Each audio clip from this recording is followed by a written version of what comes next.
നമ്മളിൽ മിക്കവാറും എല്ലാവരും തേങ്ങ ചേർത്തിട്ടല്ലേ പാലപ്പം ഉണ്ടാക്കാറ്. എന്നാൽ തേങ്ങയില്ലാത്ത സമയത്ത് തേങ്ങയില്ലാതെയും നല്ല ക്രിസ്പി സോഫ്റ്റ് പാലപ്പം റെഡിയാക്കാൻ പറ്റും. ഈ ടിപ്പ് ഒന്ന് ചെയ്തു നോക്കൂ. 3 കപ്പ് പച്ചരിക്ക് 1/4 കപ്പ് ഉഴുന്ന് എന്ന പാകത്തിനെടുത്ത് നന്നായി കഴുകി വൃത്തിയാക്കി മീതെ വെള്ളം ഒഴിച്ച് ഒരു 3 to 4 hours എങ്കിലും കുതിരാൻ വെക്കാം. നന്നായി കുതിർന്നു കഴിയുമ്പോൾ ഇതൊരു മിക്സിയുടെ ജാറിലേക്കിട്ട് 1 കപ്പ് ചോറും 1/4 ടീസ്പൂൺ പഞ്ചസാരയും മീതെ വെള്ളവും ചേർത്ത് ചെറിയ തരികളോടുകൂടി അരച്ചെടുക്കാം. അരച്ചെടുത്തത് ഒരു പാത്രത്തിലേക്ക് ചേർത്ത് കൊടുത്ത് നന്നായിട്ട് ഒരു സ്പൂണോ ഫോർക്കോ തവിയോ യൂസ് ചെയ്ത് ഇളക്കി കൊടുക്കാം.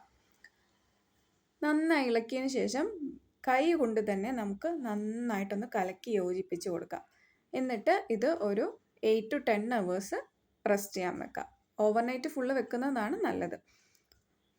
ഇത് രാവിലെ എടുത്തിട്ട് നന്നായിട്ട് കലക്കി യോജിപ്പിച്ച് ആവശ്യത്തിന് മാത്രം മറ്റൊരു പാത്രത്തിലേക്ക് മാറ്റി ഉപ്പും സോഡാപ്പൊടിയും ചേർക്കാം. അല്ലെങ്കിൽ ഫുള്ളായിട്ട് ഉപ്പ് ചേർത്താൽ പെട്ടെന്ന് പുളിച്ചു പോകും ബാക്കി വന്ന മാവ്.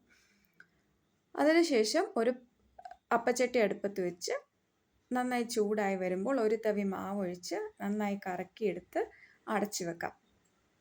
വിത്തിൻ 1 minute അപ്പം വെന്ത് കിട്ടും. കണ്ടില്ലേ, നല്ല സൂപ്പർ ക്രിസ്പി പാലപ്പം റെഡി ആയിട്ടുണ്ട്. ഇതുപോലെ ഒന്ന് ട്രൈ ചെയ്ത് നോക്കിയിട്ട് ഫീഡ്ബാക്ക് പറയാൻ മറക്കരുതേ. Thank you.